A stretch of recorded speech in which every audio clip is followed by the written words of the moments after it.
Black dreams filled my sleep. Get me out, let me go.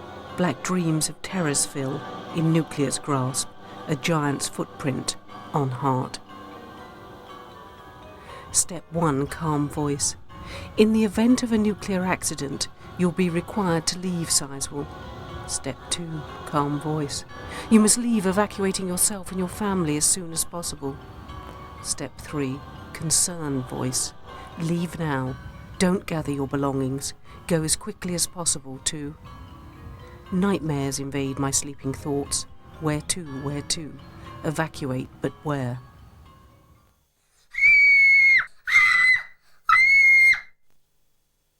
I couldn't stop running. The nightmare was always the same and it wouldn't go away.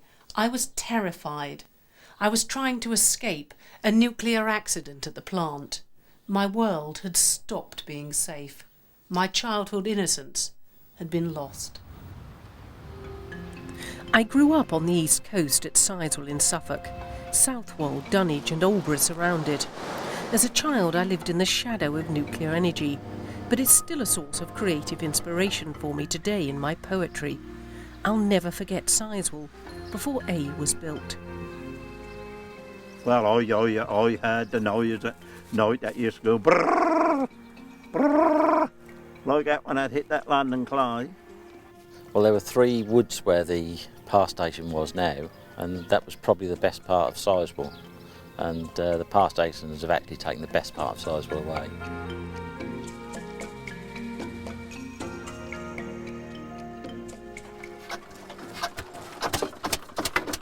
It's lovely and peaceful. It's a lot quieter than Albury. It's a lot quieter than Thorpeness. People are scared. They've got images of atomic power and atomic bombs and power stations and things blowing up, and a lot of people are scared of the image of nuclear power. Well, I can remember when I first went fishing with Jack, because that's how I left school, and then he bought a boat and I worked the boat. Jack would say that they would give you, near enough give you the electricity when that was finished. The electricity would not be worth metering. That would just be so cheap that would be just negligible.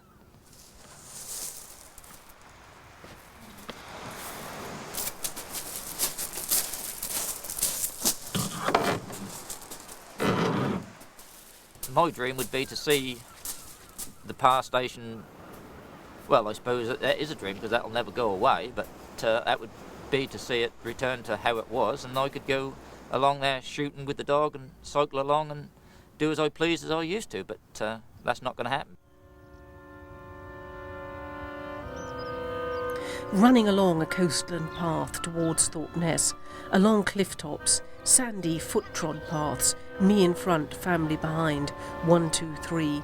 A cavalcade of nuclear flight, mother, father, daughters, sisters, friends and neighbours fleeing, a sinister fantasy, man born of wildscape, towards a concrete World War II shelter. There we can hide, but in the nightmare we never arrive. We run.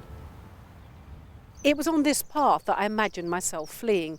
When you're 8 years old and told of the threat of a nuclear accident, you just can't make sense of it. In the late 1950s, people were still very unsure about the safety of nuclear energy.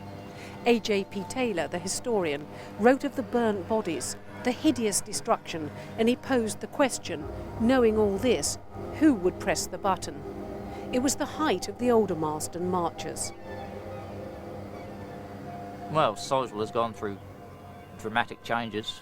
When they build power stations, it becomes busy, and Leiston becomes a Wild West town, and everybody's making money and everybody's fairly happy, except for the anti-nuclear brigade. And then it reverts back to type and goes quiet, and everybody's peaceful again.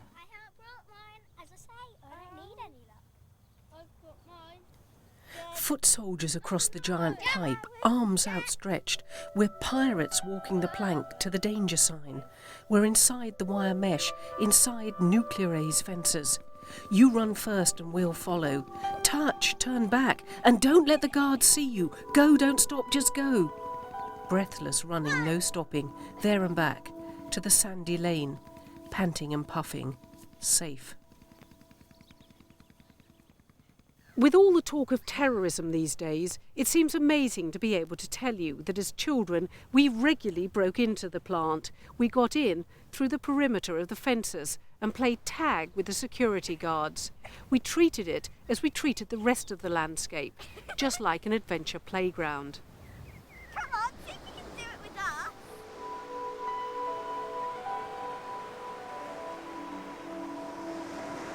The nuclear power plants were deliberately put on isolated coastlines, away from large centres of population. But there was another reason Sizewell was chosen. Just down the road at Leiston, the Garrett Steam Engine Works, which produced the first assembly line in the world, provided a ready supply of skilled labour. At that time, things had been very similar for generations. The people worked for the local landowner, Mr. Ogilvy, and for Garrett's.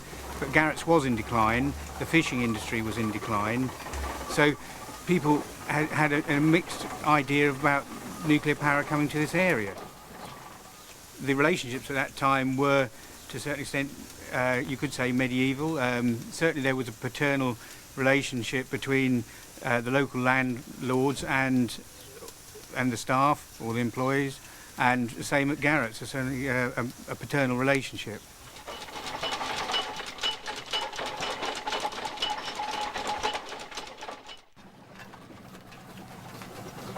The nuclear power industry took work away from Garrett's, took work away from local employers such as the Ogilvys.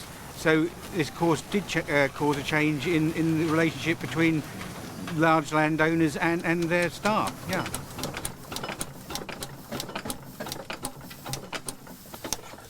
My father worked on Garrett's, and he was also a part-time fisherman. I worked on Garrett's, done the electrical apprenticeship, and now I do part-time fishing. Even though I think that the power station has taken a lot of the fishing away. It's destroyed a lot of the fish in this area.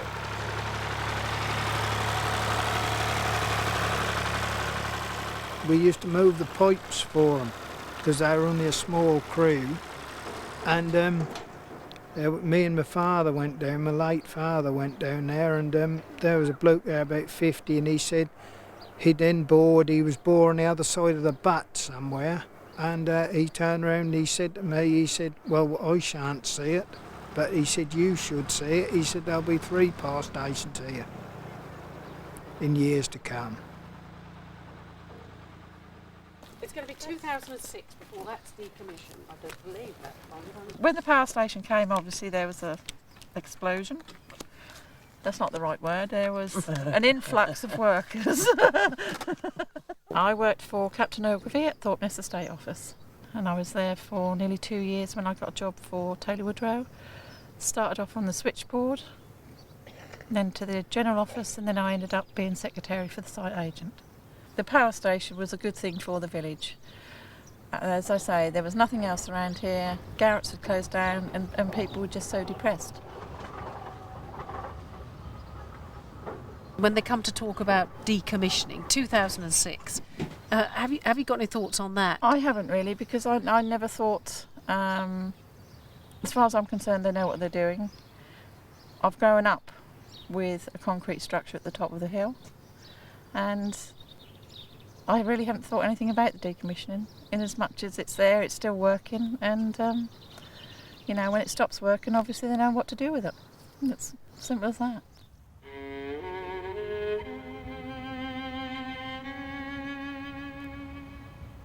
Evol, evol, evol, love backwards. A falling child through landscape, evol. Through time I fall, an Alice in Wonderland, capturing childhood's coast and haunts in safekeeping. A sleeping village that time doesn't change. A nuclear village captured in an ice age, landlocked, no development here. Too dangerous to build, near to this energy. Now, hiss, swish, hiss, swish, the jewelled coast remaining familiar.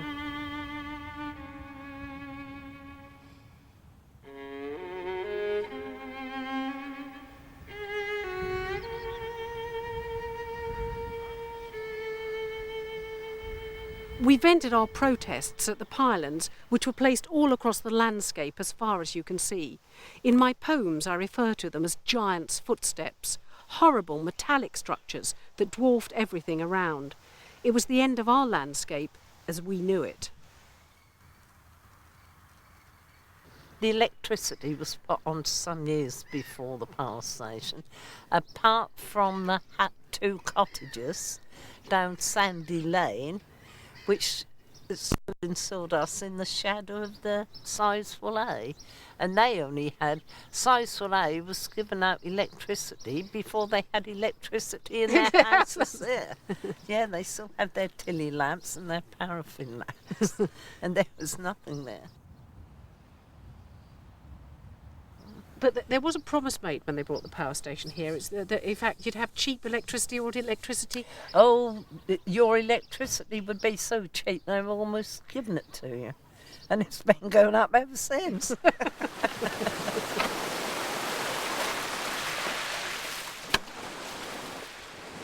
Well, when it first came, I was against it, and I've slowly sort of made use of it.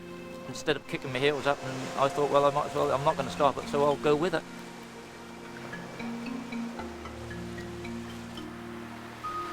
I wake up to tide's ebb, free flow of sea, a grey flatland of turbulent waves, soaring, rushing, higher and higher, climbing to engulf my sleep. Rush, roar, crash, splash, waves breaking on shore's sanded edge.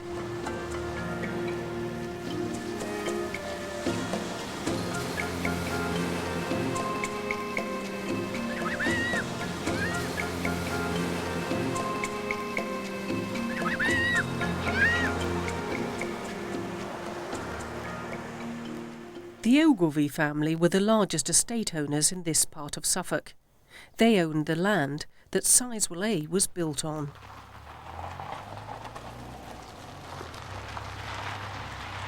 There were 4 major houses in the parish of Sizewell. Cliff House, Sizewell Hall, the Dower House, and down to the south of us, Ness House. We were very fortunate to own this lovely bit of Suffolk, and several people did indeed work for us and live in estate houses. Well, visually, of course, there was a huge impact, but I don't think the human relationships actually changed very much. We've been lucky enough to have a lot of very good employees over many years, and very, very few people actually left for the supposedly higher wages that were going to be paid on the power station.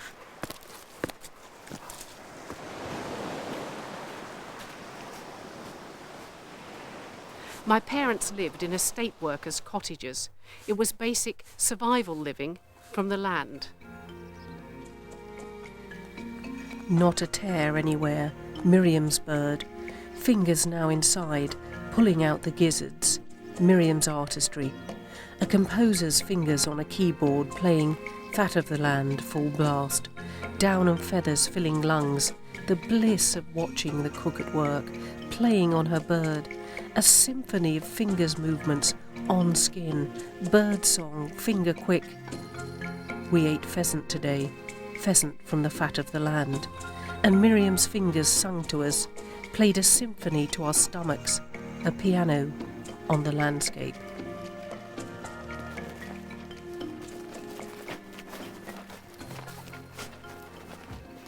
Now these ones are 4 weeks, 4 weeks now are coming up. No, 3 weeks they're coming up to now, these ones. When they get that size, they can be a nuisance to themselves. Well, I had the noise at night that used to go brrrr, brrrr, like that when I'd hit that London clay. Well, the lights, I got on to them about the lights, and they used to come up and have a look and then try to alter them, and they wouldn't make the difference. And I used to have curtains up to the windows, and you didn't want the curtains. Let's see right through them. When I went down there, they say, you ought to think yourself lucky, you're getting the electric free. You're lighting and all. We used to plough the land up there, and we also done a lot of clearing up there. up on the top bit, what was near the butts, because there was a big roadway went across there. We pulled all the track netting up, and so they could plough it up. Was And it cold? very cold. The wind used to sweep. There was a line of blocks up the top where the road used to go down to the butts, and the wind used to cut across there. It nearly used to cut you in half sometimes.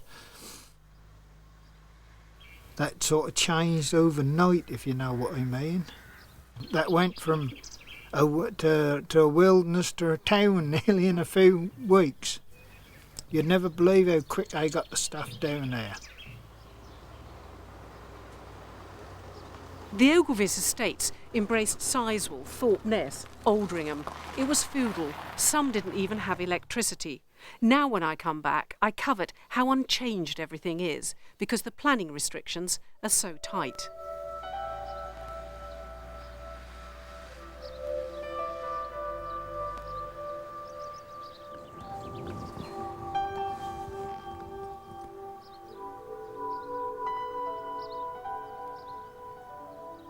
Well, I applied for planning permission on this piece of land which we're on here, and it was refused on the grounds that this was an area of outstanding natural beauty, and that me building another property here would affect the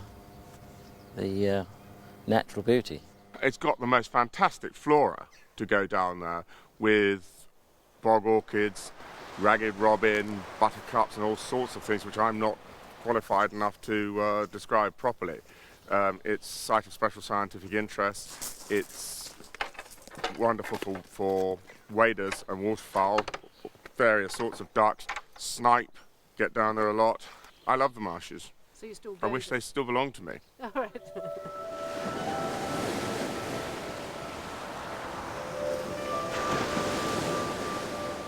Sea laps the shore, birds call, caw, caw, caw, caw.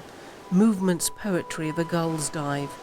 Grey white, the wings glide on winds soar to ground's flat land.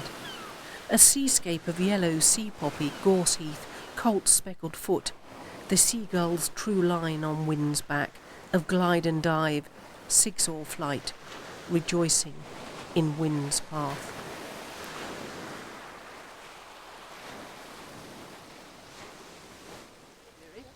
Let's see what. No, that's right. What have you got then, Noel? I've got some soles here for you, Right. and I've saved them especially for you, Miriam. That's lovely, Miriam, there's Noel. your crab as well. And the crabs are in the back. Yep, I'll sort them out. Sizewell is still quiet. It's probably quieter now than it was 50 years ago, because the people don't come to the beaches anymore. There's not enough entertainment at Sizewell for youngsters, so years ago they would come to the beach and enjoy themselves, but now they get bored and go away. There we go, Miriam, I'll skin these off for you. Thank you, Noel. I suppose you have to go further out now for your fish. Well, no, we don't go further, but we go to the same place, but we don't catch so much. Oh, I didn't know with the warmer water coming out that the fish No, it's makes so different. nothing like it used to be, Miriam. What kind of season have you had then, Noel? That's been a very poor season. That's it, really. Yeah. The impact of nuclear energy on my life has been truly terrifying. I still feel small, dwarfed by it. Only time would tell how safe it really is. The decommissioning process is due to begin in 2006, but it's going to be 100 years before that great big hulk comes down. With decommissioning, I wish we knew what was going to happen. I think that's the big question mark that hangs over it for me. There have been a lot of things that have been talked about, but I don't think a nuclear power station has actually been decommissioned in this country yet.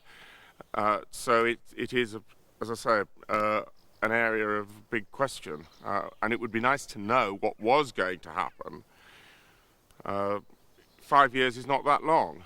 Decommissioning, I feel that they've probably spent all the money that they should have saved for decommissioning, so I think decommissioning will be a bit of a bugbear, and we probably will have to keep our eyes and ears open and do the best we can to make sure that is decommissioned properly. But I'm sure they can't afford not to decommission it properly. But I think they'll take as long as they can to decommission. They'll get the last dregs out of it.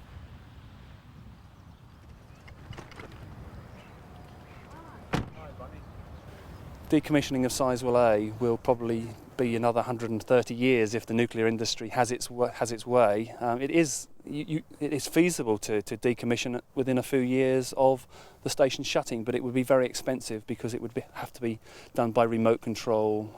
Lots of money would have to be poured into Sizewell A to actually decommission it in terms of actually removing the buildings. So it would be possible to remove that building? It's possible, yes, but it would be very, very expensive, prohibitively expensive. And I don't think there's any political will or industry will to do that.